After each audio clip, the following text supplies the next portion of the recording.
afternoon. Welcome to Something to Talk About. We are honoured to have you here today, and if you haven't been here before, what we're doing every Friday afternoon, and this is the last event for this season, we're having a chat with someone from our local area, and then we're entertaining you with some music. But before we start all that, we love to just acknowledge the Kumameri people who are the traditional custodians of the land on which we're meeting, pay our respects to their elders, past, present and emerging. And we also kick off with a few thank yous. This event would not be possible without the Lions Club of Mudgeeraba. And I see Michael at the back there. Good on you, Michael. The Lions Club are a great community club from our local area, and they have been the event managers. They come in, they make sure the park's looking schmick before we start, and they kind of tidy up at the end, and it's been wonderful to have them as partners for this event. And they've engaged with a local cultural events coordinator, a stage manager, and a talent organisation called Living Events.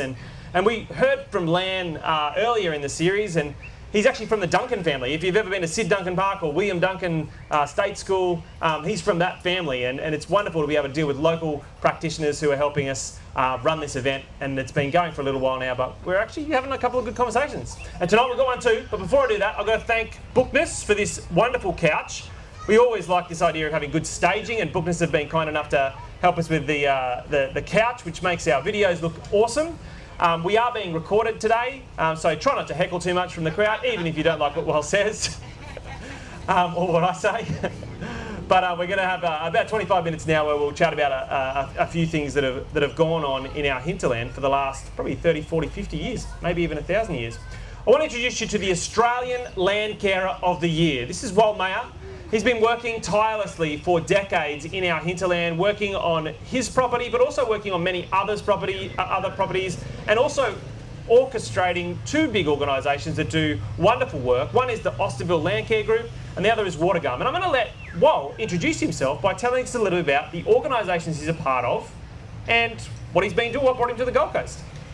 Hi everyone, it's great, what a great little atmosphere we got here. Glenn, thanks for inviting me and thanks for the opportunity. First of all, Austinville Land Care is just a small group that runs a monthly land care group. We've been doing it for 20 years, just looking after Austinville Valley, which is basically Upper Mudgeeraba Creek. So we've got rid of the weeds, we've planted trees, and we've tried to re-establish the creek line. And we've raised over $1.5 million in grants, and we've had enormous help from council with their Beaches to Bushland program to restore the valley. And really, if you ever go up to the Austinville Waterhole and you drive up Austinville Valley, you're going to get a feeling that it's a really healthy environment. And that health has happened because a lot of people have put a lot of work in for a lot of years. So that's been a great experience, and it's been a wonderful community building exercise too. And the other organisation I'm involved in, I'm president of Watergum. Our whole reason for being is engaging the 45 other groups on the coast like Austinville Land Care and helping them do more work across the whole Gold Coast. We also run a cane toad program across all of Australia, getting people to do cane toad busts. We work with SEQ Water in Numinbah Valley, giving farmers assistance to better manage their land. So Watergum is a much bigger organisation. We've got 10 people working with it, and it's really about trying to help the environment of the whole Gold Coast and trying to spread the word across Australia. That's awesome, man. Yeah. But what is it that started it? What was the spark that started your interest in environmental protection and the work that you're doing? About you, not the groups, you. Well, my wife's in the audience here. In our 20s, we went backpacking, and we wanted an adventure, and we flew into the centre of Borneo, and we spent 3 months walking out, and you know, Borneo's pristine rainforest. We saw people, we were paddling one day down the river as we were making our way out, and a small deer crossed the river. They hit it on the head, and we had it for lunch. And then the next day we threw a net out, and there was fish in the stream. And it was just a beautiful environment, intact environment with people living there in a sustainable way. But as we got closer to the coast, we saw the ravages of the logging. So the big Chinese logging companies that come in, and instead of pristine, intact environment, we saw an absolute war zone. And that just got us thinking. And how did you choose to base yourself here in the Gold Coast Hinterland, only 10 minutes from Mudgeeraba village? I went to Broadbeach State School in the 60s, and you know, the Norfolk pines there in grade 1, we planted those. And we always used to, for a big adventure when we lived at Broadbeach, was to ride to Mudgeeraba. There was only one shop then, and I just had a magical attraction to that funny little place called Mudgeeraba. But then, as we lived in Broadbeach, we got chased out by the development. Then my family moved to Broadbeach Waters, and we got chased out by development. So when I was 19, I bought a block of land in Upper Austinville. I just wanted something in the middle of nowhere that was going to escape the overdevelopment. And that's when I really felt a bond to this place and this community. I wrote the history of Mudgeeraba over 40 years ago when I was 24, so I just felt a strong bond and connection to this place. So, could you describe your property to us? What's it like? You said Upper Austinville, but what does it look like? What's the size of it? What's it about? Sort of Jurassic Park would be a good description. So, without the dinosaurs, well. But it got hammered in the 60s, 50s and 60s by banana growers. They did the right thing. You know, they wanted to make a living, but in the process they cleared it. Panama disease came, they left, and it just got taken over by weeds. I bought it when I was 19, and the last 40 years we've been regenerating it, and we didn't know what we were doing to begin with, but it's just wonderful rainforest country right up there next to Springbrook National Park. It's an absolute paradise. We're high up, we're 300 metres, you can see a long way. It's rainforest. We have a spring that comes out of the side of a mountain, and it was a really ugly place when I bought it in 77, but it's 100% native vegetation and rainforest now. And as we'll talk about, Gold Coast City have been a big help in restoring that place. Yeah, and we have a voluntary conservation agreement with you guys and a number of other property owners. Could you describe what it's like to have a voluntary conservation agreement with council? What does that involve? You guys might not know, but Gold Coast City offers more to landowners probably than any other council in Australia. It's mind-blowing. So first of all, you've got the Land for Wildlife program that supports people. There's no obligation on the landowner there. Council just gives plans, gives advice, gives a newsletter, and gives support. Then you can progress to a voluntary conservation agreement. So if your land is big enough, you can put a conservation agreement on it, and you put a covenant on that land. You can't subdivide it, so you've got to give something in return. But for that, council doesn't charge us rates and gives us support in doing the work we do. But like right now, we've got ecologists working up there checking out what's happened. We've got little critters called potoroos coming back. We've got paddy melons coming back. So all the work we're doing is bringing animals back, but it's total hand-in-glove partnership with council. Yeah, I hope I've explained that to some extent. That's good. You've touched on a few things. You've touched on this idea of wildlife returning, and you've talked about that biodiversity. So this idea that there's a preciousness to your land that isn't just where you live, but there's more to it than that.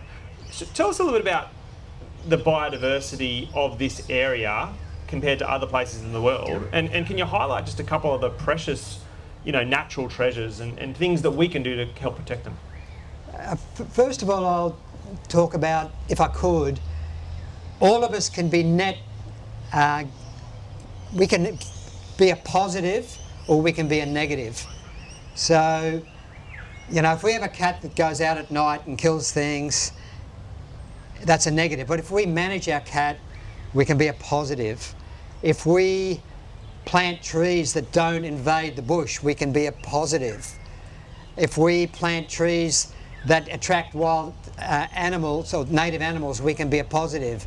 So the whole purpose of Austinville Landcare and Council and Watergum is to try and make us all net positive contributors to biodiversity. So I guess where we are, most people are net positive people. They add to the biodiversity, and when you add, like when the banana farmers left, they left a mass of weeds. But in our work, we've got rid of the weeds, we've created habitat, we've managed the foxes, we've managed a lot of other threats, and we're bringing back,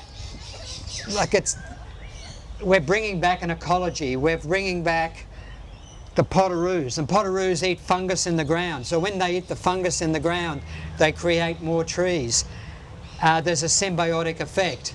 When we bring back potoroos, we might bring back the quoll, which was wiped out in the 30s. But when we take away the cane toads, we help bring back the quoll.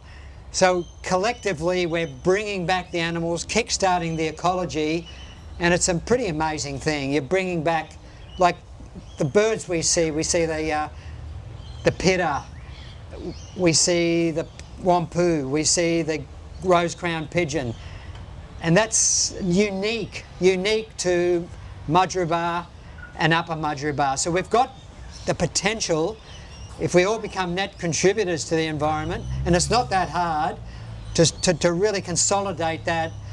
And even though we have people, a lot of people here, we can live with our environment and just enhance the wonderful, like the Gold Coast, and biodiversity is a fancy word for lots of plants and animals. We have more lots and plants and animals than virtually anywhere in Australia or the world. We're in a unique area, and we've, you know, with Glenn's help, and he really does help, we can, as humans, live with those animals and actually enhance them. Yeah, that's a really awesome insight. This idea of there being lots of land, like lots of animals and plants, because that's what you said, biodiversity means lots of plants and animals. Yeah. Why is it that our area is so unique? Is it because, is it just the temperature, or is it? Well, you know, we've got Russell Reichelt here in the audience, and he could tell this in more detail. But we're basically crossing two ecotones. The north, we've got the temperate to the south, and we've got the subtropical, and we've got the tropical, and we've got species from all of those. And we've got the highlands of Springbrook, and we've got the lowlands of the floodplain here in Mudgeeraba. So we've got those eco zones intersecting. We've got the highlands, we've got the lowlands, and we've got the middle country, and all of that combines to make this an amazing area for animals. I wanted to touch on something that comes up quite a lot in the media. We talk about things like endangered species. Are there endangered species in our local area that we could be aware of? Well, we've lost the quoll. Like, the quoll was the panther of the Australian bush. If you look at the quoll, it's an absolutely amazing animal. It's our little hunter. But and when I talked to some of the old settlers up the valley, and they said they were everywhere. But we've brought cane toads inadvertently. Cane toads have been a big part of their demise. Potoroos are really only in the heart of Springbrook. But now, with the work we're doing with Council and the nature conservation agreements and the voluntary conservation agreements, they're coming back. So those endangered species, they're in little pockets, but if we start managing their threats and we all become net contributors, and I just want to make this a positive message, not a negative message. If we all work collectively and be aware of what we're doing, some of these species that are just hanging on can come back, and they are coming back. Yeah, I want to go on a little tangent here. So we've kind of talked about the unique land, the unique wildlife, the unique plants, and some of that biodiversity uniqueness that is really only in this part of the world. But over the last couple of months, we've seen lots of storms and a changing climate that I don't fully understand. But I know that Watergum and particularly Austinville Land Camper has been a little bit involved in fire management. And bushfire is something that I think is a risk to a lot of people out here. Tell us a little bit about the work that you've been doing in that fire management piece and things that we can do better in that space. This is huge. 2019 was just a start of, I suspect, what's going to happen more and more. So we dodged a bullet in the hinterland here. Binnaburra got hammered, and around Egg Rock and Upper Numinbah got hammered. Springbrook and Austinville was spared, Mudgeeraba was spared. But as a community, the Indigenous guys were in the landscape, and they managed the landscape by doing little fires at the right time that enhanced the landscape and reduced fire load. We are very cumbersome at that. We have RDOs, we have restricted times we can do fires, we're not in the landscape, and we're doing a terrible job as Europeans in the landscape at managing it with fire. Council's really trying, but what we need to do, we need to have accessible fire trails so we can manage the landscape better. We need to get in there, we need to do burns at the right time, we need to do them really sensitively, as the Indigenous guys do, but they're often 20 kilometres away. We're not in the landscape, we're not sleeping there. We can't wake up one day like the Indigenous guys do and say, hey, the wind's right, the moisture's right, I'm going to burn off. We have to have a trail that can get into the landscape and be responsive and dynamic, and that's the last thing we are right now, but we're trying. So the project we did was opening up the trails so we can get into the landscape quickly, do these burns, do them really intelligently so they enhance the landscape and they also mitigate the risk of fire.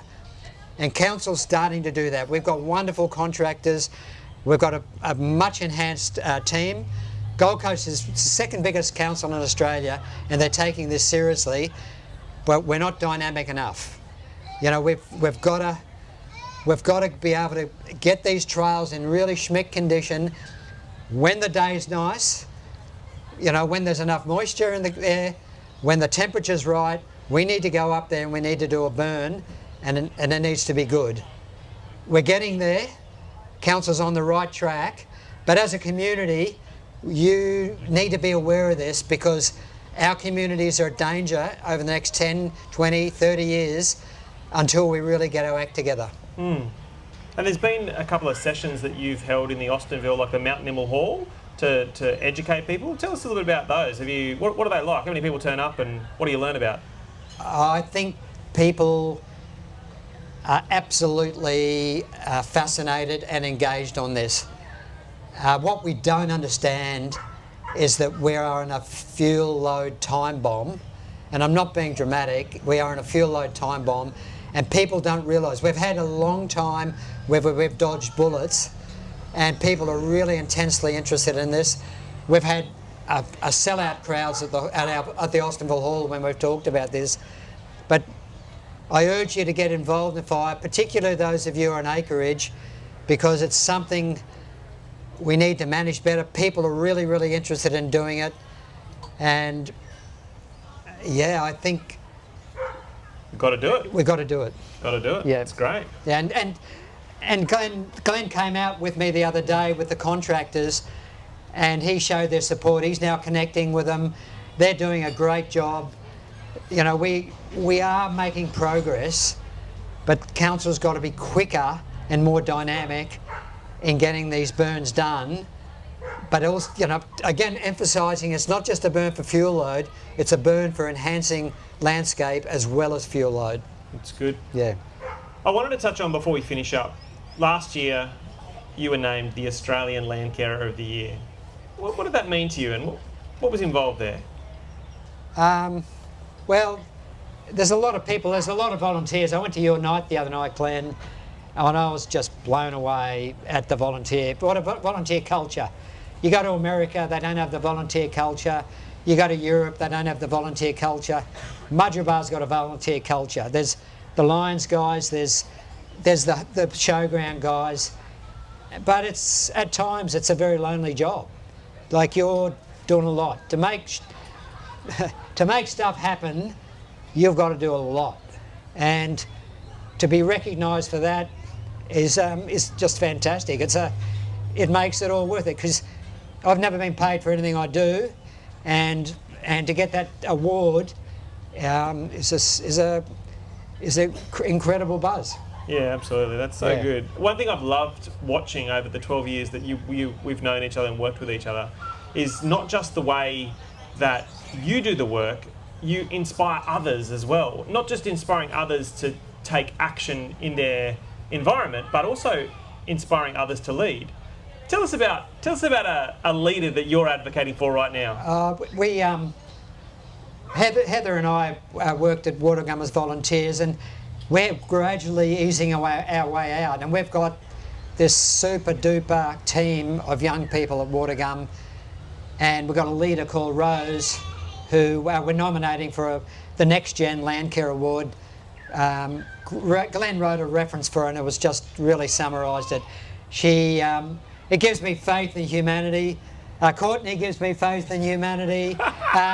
You know, she cares. Young people who care give me faith. And you know, we got Rose and her team that, you know, she works at Watergum, and then in her spare time she's a wild carer. They're the future.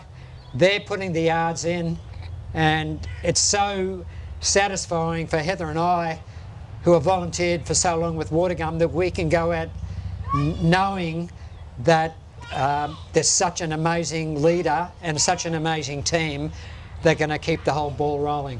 Yeah, that's awesome. Yeah. What's something that community members can do, you know, in the next week to contribute to being net positive in their backyards and in their lives?